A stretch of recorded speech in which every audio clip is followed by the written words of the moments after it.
मेरे भाई, India post GDS updates में आपका भी स्वागत करते हैं मेरे भाई। जीडीएस के लिए और 3 लाख ग्रामीण डाक सेवक भाइयों के लिए बहुत बड़ी खुशखबरी आ चुकी है। पिछली मैंने कुछ वीडियोस में 8 सीपीसी को लेकर बताया था कि एक हमारे आशीष कुमार सर ने 8 पे कमीशंस के नए डायरेक्टर के डिपुटेशंस के बेसिस पे यहाँ पर ज्वाइन कर रहे हैं। और यहाँ पर आज की सबसे बड़ी ब्रेकिंग न्यूज़ है, आईआरएस 2009 के ऑफिसर्स थे, इनको भी अपॉइंटमेंट किया गया है एक डायरेक्टर के लेवल पे 8 सीपीसी में। मेरे भाई ये देख सकते हो, सबसे बड़ी खुशखबरी है खास करके। और ये थोड़ा सा आपको एक बार क्लियर कर देना चाहता हूँ, 12 फरवरी का ये नोटिस होने जा रही है मेरे भाई। ठीक है, 12 फरवरी का ये ऑफिशियल सर्कुलर है, तुम्हारे सामने है, देख सकते हो 12 फरवरी। ठीक है, अब इसमें देखो इनका बिल्कुल वही काम है, लेकिन इनका क्या क्या काम होने जा रहा है आप देख के हैरान हो जाओगे।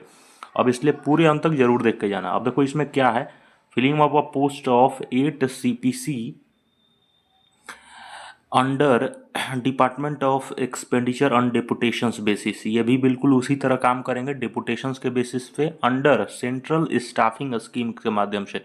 इनको अपॉइंटमेंट कमेटी के माध्यम से कैबिनेट ने अप्रूवल दिया, यानी कि भारत सरकार से सेंट्रल गवर्नमेंट के माध्यम से इनको अप्रूवल मिला है, इनको अपॉइंटमेंट किया गया है। इनका नाम है श्री कृष्णा वीआर। ठीक है, श्री कृष्णा वीआर हैं, ये आईआरएस में हैं, ऑलरेडी ये आईएएस हैं और 2009 बैच के हैं। ठीक है, 2009 बैच के हैं। डायरेक्टर अब इनको चयनित कर दिया गया है, और रेवेन्यू है ना, finance under central staffing scheme as a director. 8 CPC में भी बिल्कुल ये भी अब काम करेंगे, जितने भी रेवेन्यू हो गए, फाइनेंस सेक्टर में टोटल ये एक्सपेंडिचर का काम करने जा रहे हैं। ठीक है, जीडीएस के और तमाम सभी डिपार्टमेंट्स के 8 सीपीसी को प्रॉपर तरीके से हैंडलिंग करेंगे, और which is further expendable up to 17 दिसंबर। ठीक है, देख सकते हो यहाँ पे साफ लिखा है 17 दिसंबर 2029, यानी कि ये डेपुटेशंस के बेसिस पे प्रॉपर तरीके से 2 से 3 सालों के लिए प्रॉपर तरीके से इनको डायरेक्टर बनाया गया है 8 सीपीसी। क्योंकि देखो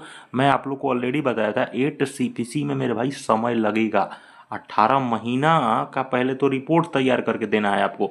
भारत सरकार सबसे पहले चाहती है रिपोर्ट, और उसी रिपोर्ट के लिए अलग अलग डायरेक्टर का चयनित हो रहा है, जो प्रॉपर तरीके से 8वें वेतन को अच्छे तरीके से इम्प्लीमेंटेशंस कराने में सहायता करने जा रही है। तो इनकी 2029 तक 100% ये काम करने जा रहे हैं, और ये डिपुटेशंस के बेसिस पे ये जो ही हमारी 8 सीपीसी का कार्यकाल खत्म होगा, फिर अपने डिपार्टमेंट्स में कार्यकाल को सेवा वहाँ पर देना स्टार्ट कर देंगे। यानी कि देखो कोई भी डिपार्टमेंट या बड़े हायर अधिकारी होता है, उसकी 5 साल की अवधि होती है, सेवा की अवधि होती है, और उसको बढ़ाया भी जा सकता है।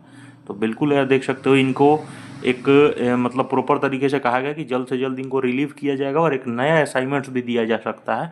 तो अब देखो ये 8 सीपीसी में भी इनका भी बहुत बड़ा इनरोलमेंट और बड़ा हाथ होने जा रहा है। ठीक है ना, इनका बहुत बड़ा हाथ रहने जा रहा है, क्योंकि देखो ये प्रॉपर तरीके से काम करेंगे। ठीक है ना, देख सकते हो, क्योंकि ये आगे बढ़ाएंगे जितने भी हैं हमारी 8 सीपीसी के कार्यकाल में, किस प्रकार से चीज़ों को देखेंगे, किस प्रकार से नहीं। ठीक है, तो राज्यसभा में सवाल पूछे गए थे कि 8वें वेतन प्रॉपर तरीके से तैयार हो गया है, तो कितने दिनों में प्रॉपर तरीके से प्रस्ताव, पेंशंस, है ना, क्योंकि ये तमाम बहुत सारे प्रकार की समस्याएं बढ़ेंगी, क्योंकि फिटमेंट फैक्टर कितनी रहने जा रही है, तो उस प्रकार से सवाल बढ़ रहा है। फिटमेंट फैक्टर कितने लोग का दबाव है कि 2.25 कर दीजिए, कितने लोग बोल रहे हैं 3 फिटमेंट फैक्टर, जो कि ये असंभव है। फिटमेंट फैक्टर आपका देखो एक्सपेक्टेड कहीं ना कहीं 2 रहेगा, 2 नहीं तो 2.5 के आसपास रहना चाहिए। ठीक है, तो अब देखिए क्या रहता है। रही बात देखो जीडीएस की, जीडीएस की सैलरी कितनी रह सकती है सर, अगर 8वां वेतन अगर होती है, तो देखो हमारी जो बीपीएम है, और 2 कैटेगरी में आ जाता है, ये बीपीएम भी इसी कैटेगरी में आता है, लेकिन दोनों का अलग अलग होता है। तो बीपीएम वाले भाई साहब लोग के लिए 28,000 हमें दिख रहा है, मिला जुला कर अगर आप बात करते हैं तो। और एबीपीएम वाले जितने भी हैं 24 से 25,000 के आसपास दिख रहा है हमें। ठीक है, इससे ज़्यादा ना कम दिखेगा ना ज़्यादा दिखेगा। इसके बाद ही आपका आप डीए जानते हो ऑलरेडी 0 हो जाता है, उसके बाद धीरे धीरे इसी पे ग्रोथ मिलेगा मेरे भाई। ठीक है ना, तो आई होप मेरे भाई ये कि हम लोग के लिए बहुत बड़ी खुशखबरी है, क्योंकि 25, 26, 28 तक मिल जाती है। देखो 25,000 कभी भी आपको मिल जाती है, अगर 8वें वेतन में 25 प्लस तुमको मिल गई, तो देखो तुम एक पर्सनल लोन्स के लिए भी भविष्य के कोई भी चीज़ों के लिए तुम प्रॉपर तरीके से मेरे भाई एलिजिबल हो जाते हो यार। ये सोच के देखो ना, पर्सनल लोन्स भी ले सकते हो 8वां वेतन अगर तुम्हें 25,000 एक महीने का सैलरी मिलने लगती है तो ये चीज़ें हैं, बहुत बड़ा इम्पैक्ट डालेगा खास करके उन तमाम 3 लाख ग्रामीण डाक सेवकों के लिए। क्योंकि देखो इनकी पूरी प्रॉपर तरीके से जीवन शैली है ना, सैलरी के ही ऊपर बहुत ज़्यादा डिपेंड होता है 90% केसेस में देखोगे तो। ठीक है, तो पूरे प्रॉपर तरीके से 8वें वेतन पे फोकस है, क्योंकि तमाम ग्रामीण डाक सेवक उम्मीद लगाए हैं कहीं ना कहीं प्रॉपर तरीके से। भारत सरकार से भी उम्मीद है कि कहीं ना कहीं आप पेंशन नहीं देते हो तो ये टीआरसी जो हमारा है, टीआरसी स्केल जो है प्रॉपर तरीके से बढ़ा दिया जाए। और 25,000 तो मिनिमम करना चाहिए यार, ठीक है ना। 25,000 अगर मिनिमम कर देते हैं तो जाहिर सी बात है सभी के लिए राहत की होगी। और आशा करें हैं कि ज़रूर से ज़रूर ये मेरे भाई जितने भी ये डायरेक्टर अपॉइंटमेंट हो रहे हैं वो बहुत बड़ी खुशखबरी सभी तमाम 3 लाख ग्रामीण डाक सेवकों को दे।